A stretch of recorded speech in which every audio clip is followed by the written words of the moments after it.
성경 속으로 또 성경 밖으로 여행을 떠나는 불불TV입니다. 이제 드디어 이스라엘 지도로 들어가 보도록 하겠습니다. 이스라엘 지도까지 오는데도 시간이 꽤 많이 걸렸죠. 네, 오늘날 이스라엘 지도입니다. 구글 맵에서 이렇게 찾아온 건데요.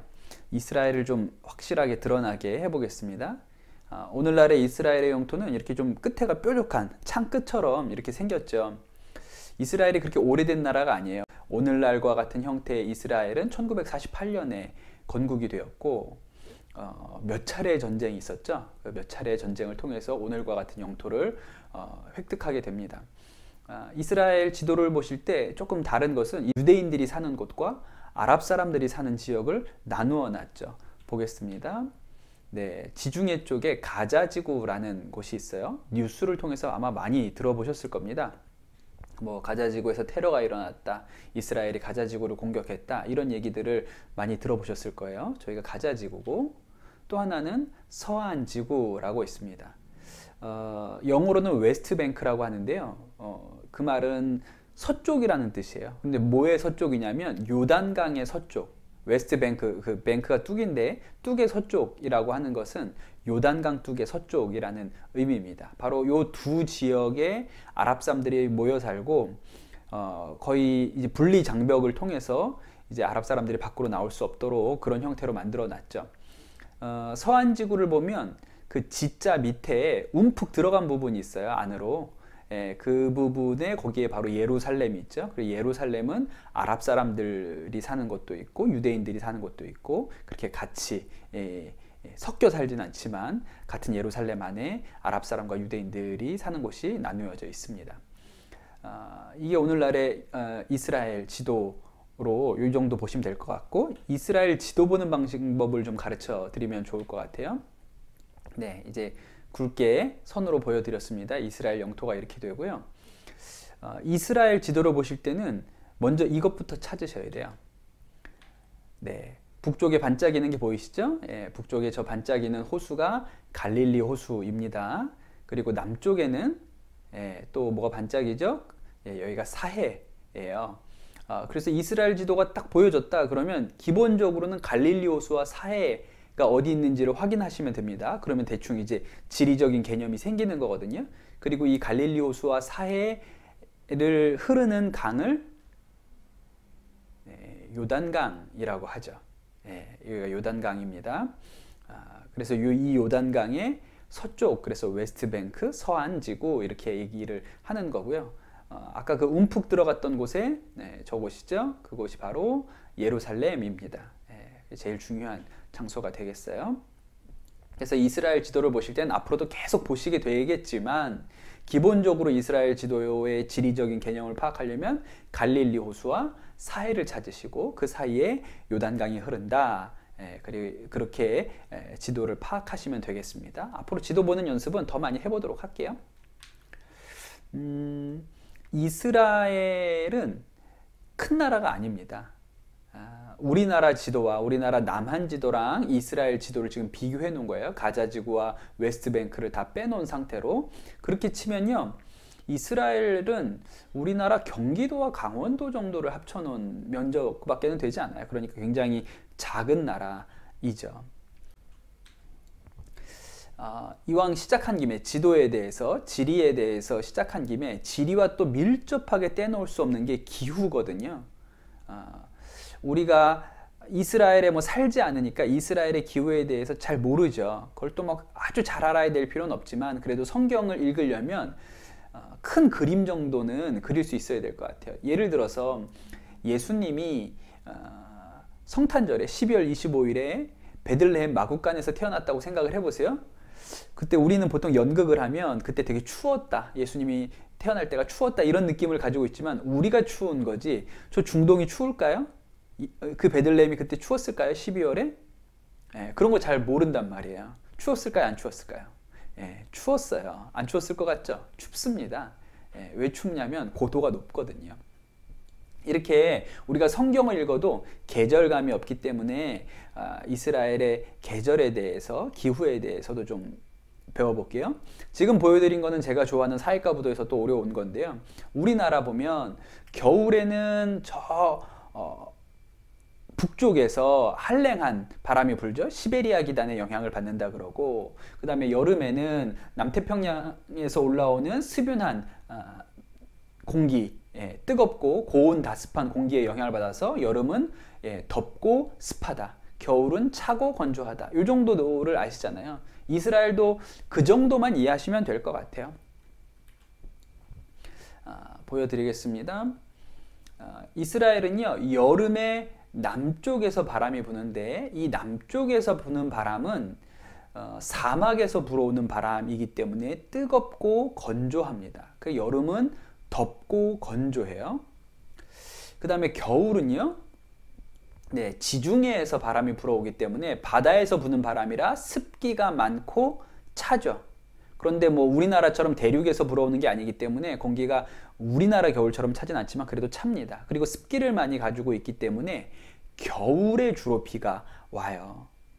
이스라엘의 날씨가 이렇다는 것을 좀 기억하실 필요가 있습니다. 그래서 우리와는 좀 삶의 방식 자체가 다르죠. 우리는 봄에 씨를 뿌려서 여름을 지나고 가을에 수확을 하잖아요. 그런데 이스라엘은 가을에 씨를 뿌리고 겨울 동안 농사를 져서 봄에 추수를 합니다.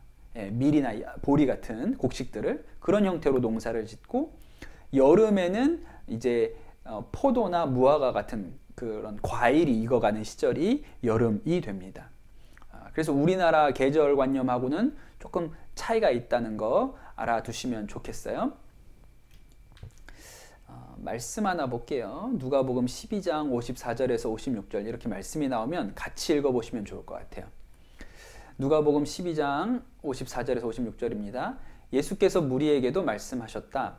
너희는 구름이 서쪽에서 이는 것을 보면 소나기가 오겠다고 서슴지 않고 말한다. 그런데 그대로 된다. 또 남풍이 불면 날이 덥겠다고 너희는 말한다. 그런데 그대로 된다. 예수님이 하신 말씀인데, 이스라엘 사람들은 이게 머릿속에 있는 거예요. 서쪽에서 바람이 불어, 비가 오겠구나. 지중해에서 바람이 불어오니까 곧 비가 오겠구나, 이렇게 생각하고, 남쪽에서 바람이 불면 덥겠네. 사막에서 바람이 불어오니까 이제 이제 이스라엘 사람들은 기본적으로 그런 생각이 머릿속에 들어 있는 것이죠. 우리는 성경을 읽어도 이런 개념이 없죠. 이것도 사회과부도에서 찾아온 그림인데요. 우리나라 봄에 대한 얘기예요. 우리나라 봄은 그 오호츠크의 기단, 북동쪽에 있는 오호츠크의 기단에서 부는 바람의 영향을 받아서 습한 바람이 불죠. 근데 이 습한 바람이 어디에 부딪히냐면 태백산맥에 부딪혀요. 그런데 이 습기를 가진 구름이 태백산맥에 부딪혀서 올라가면 100m 올라갈 때마다 공기가 1도씩 낮아진다고 하죠, 온도가.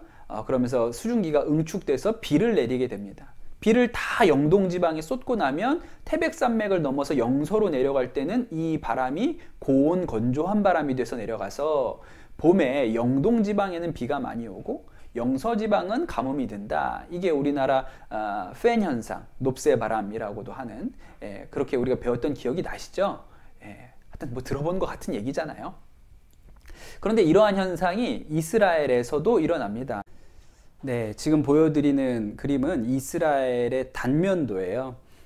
왼쪽에 이스라엘 지도가 있는데, 그 이스라엘 지도를 저 분홍색 실선처럼 자른 것이죠. 그래서 이제 단면을 보여드리는 거예요. 맨 왼쪽에 지중해가 있습니다. 바다가 있죠.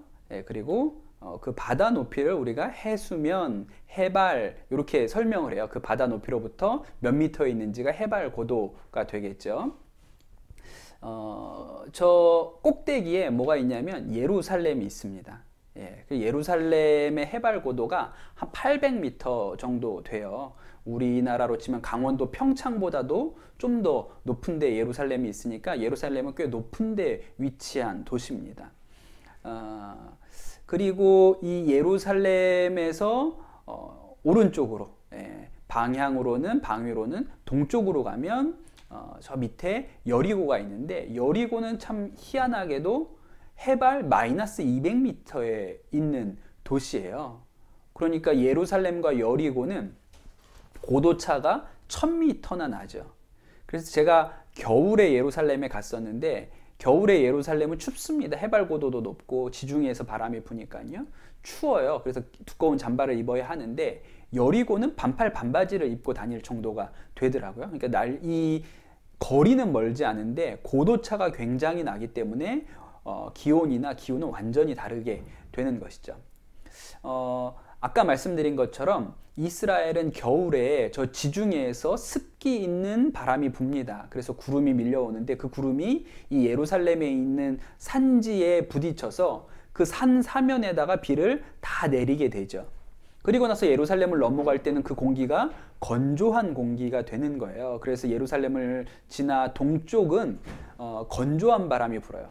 여름에는 남풍, 사막에서 남풍이 불기 때문에 건조하고 겨울에는 비를 다 쏟았기 때문에 또 건조해요. 그래서 여리고나 이 지역은 1년 내내 건조합니다. 특별히 여리고 밑에 사해가 있는데 사해는 해발 고도로 마이너스 400m예요. 지구상에서 가장 낮은 곳이 사해라 그러거든요. 여러분 한번 생각해 보세요. 사해가 소금 바다, 지중해나 일반 바다보다도 훨씬 더 농도가 짙은 소금 바다라는 이야기를 들어보셨을 거예요. 사해가 왜 소금 바다가 됐을까요? 롯의 부인이 뒤돌아봐서 소금 기둥이 됐기 때문에 사해가 소금 바다가 된 거나 혹은 누가 맷돌을 빠뜨려 가지고 소금 바다가 된 게 아니고요. 생각해 보면 좀 이해가 안 되는 면이 있어요. 사해로 흘러 들어가는 강이 뭐죠? 요단강입니다. 그 요단강은 민물일까요? 짠물일까요? 민물이에요. 그럼 이 요단강이 시작되는 갈릴리 호수는 민물일까요? 짠물일까요? 민물이에요. 민물이 갈릴리 호수에서 흘러나가서 요단강을 통해서 민물이 사해로 들어가는데 사해는 짠물이에요. 이상하죠? 왜 그럴까? 사해는 지구상에서 가장 낮은 곳이기 때문에 더 이상 물이 흘러나갈 곳이 없습니다. 더 낮은 곳이 있어요. 물이 흘러갈 텐데 사해가 제일 낮으니까 물이 빠져나갈 데가 없어요. 그런데 물은 계속 흘러 들어오는 거예요. 갈릴리로부터. 그럼 여러분 무슨 일이 벌어질까요? 그렇게 어려운 질문이 아닙니다. 쉽게 생각하세요. 집에 욕조가 있어요. 욕조에다가 물을 틀어놨습니다. 그리고 수채구멍을 막았어요. 물은 계속 흘러 들어오는데 빠져나갈 데는 없어요. 그럼 어떻게 되죠? 물이 넘치겠죠. 그러니까 사해도 사실은 물이 흘러 들어오기만 하지 빠져나갈 데가 없으니까 물이 넘쳐야 되는 거예요. 그런데 사해의 해수면은 늘 일정하게 유지하자. 빠져나갈 데가 없는데 왜 그럴까요? 1년 내내 고온 건조한 바람이 불기 때문에 어마어마한 양의 증발이 일어나는 거예요. 그래서 사해는 빠져나가지 않아도 해수면이 일정하게 유지되죠. 그렇다 보니까 이 엄청난 증발이 수천 년, 수만 년에 걸쳐서 이루어지다 보니까 사해에는 미네랄이 쌓이고 쌓여서 물은 다 증발되고 떠내려온 미네랄이 쌓이고 쌓여서 그 바다가 짠 바다가 아주 농도가 짙은 짠 바다가 된 것입니다. 맷돌 때문이 아니에요. 그래서 기후를 아셔야 이런 지형도 우리가 이해할 수가 있습니다. 그래서 기본적으로 이스라엘은 강수량이 굉장히 적습니다. 이 지도를 볼 때 이제 이런 지도 나오시면 딱 눈이 위에 갈릴리 호수, 밑에 사해, 그 다음에 가운데 요단강 이렇게 보이셔야 되는데 주변의 빨간 부분은 1년 강수량이 100mm가 안 되는 거예요. 우리나라는 비가 많이 오면 하루에도 100mm, 200mm가 오잖아요. 근데 1년 동안 100mm가 안 오는 지역이기 때문에 이런 곳은 사람이 살기가 어려운 곳이죠. 노란색 정도가 되면 목축 정도가 가능해요. 농사는 불가능하고. 그리고 이제 녹색 부분들이 농사를 지을 수 있는 곳이 됩니다. 그래서 저 녹색 부분들이 주로 구약에 나오는 도시들이 위치한 곳이 되겠어요. 그래서 산 사면에 예루살렘 산지 이 산 사면에 사람들이 이스라엘 사람들이 모여서 살았습니다. 그래서 이스라엘은 이렇게 강수량이 충분치 않고 비가 적었기 때문에 성경을 읽어보면 자주 나오는 이야기가 우물 파는 이야기, 또 웅덩이와 관련된 이야기들이 등장하는 거예요. 우물은 목축을 위해서 양에게 물을 먹이기 위해서 필요한 거고, 웅덩이는 농사를 지으려면 겨울에 내리는 비를 받아서 모아두어야 했기 때문에 웅덩이를 만듭니다. 네, 이 말씀 한번 볼게요. 유명한 말씀인데 예레미야 2장 13절 말씀이요.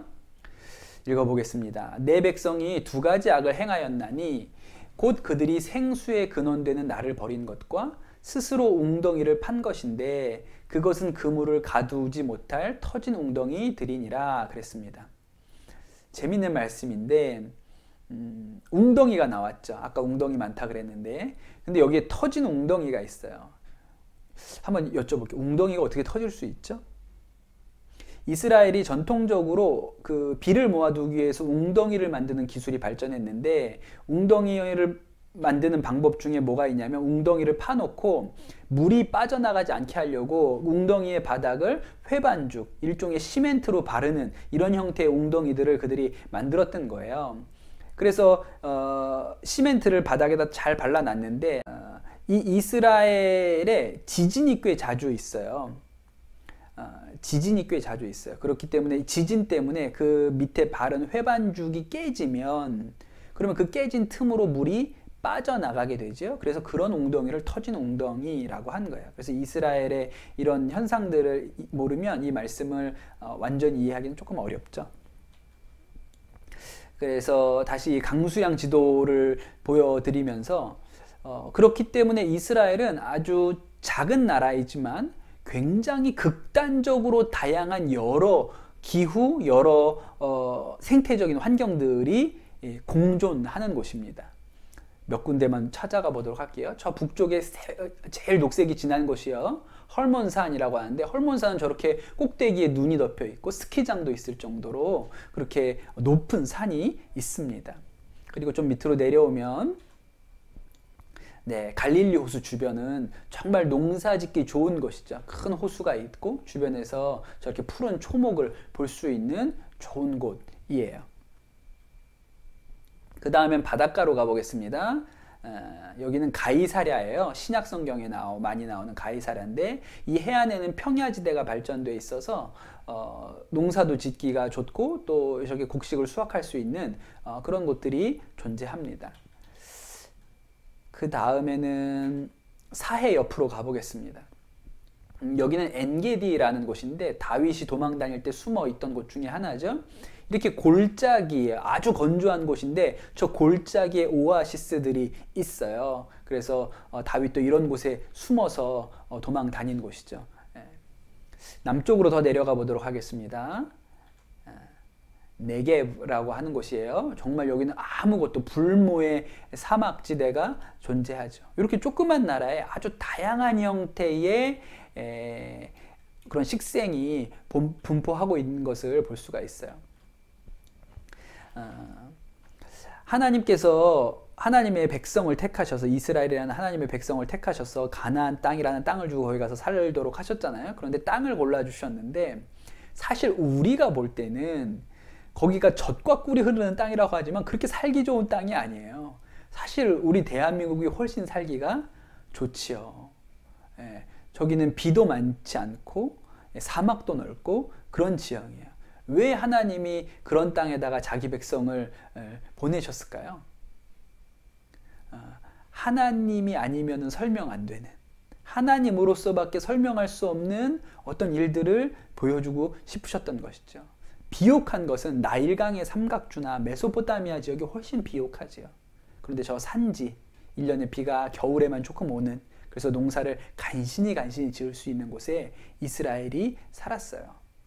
그래서 그 사람들은 하나님을 의지할 수밖에 없는, 지리적으로도 그렇고 기후적으로도 그렇고 그런 곳에 살았던 것이죠. 이러한 배경을 가지고 이제 우리가 성경을 더 깊이 읽어 나가면 좋겠습니다. 이제 다음 영상은 창세기 본격적으로 들어가 보도록 할게요. 기대하고 다음 영상도 꼭 봐주세요. 감사합니다.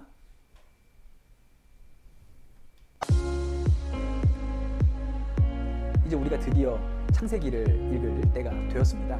제가 알기로는 사과를 가지고 만드는 술이라고만 알고 있는데 그 브랜디의 이름이 아라라시죠. 야곱이 형 에서한테 도망쳐서 여기 와서 살다가 라헬을 만나서 연애를 하고 자고 일어나 보았더니 옆에 누워있는 여자가 라헬이 아니고 레아였고, 그래서 또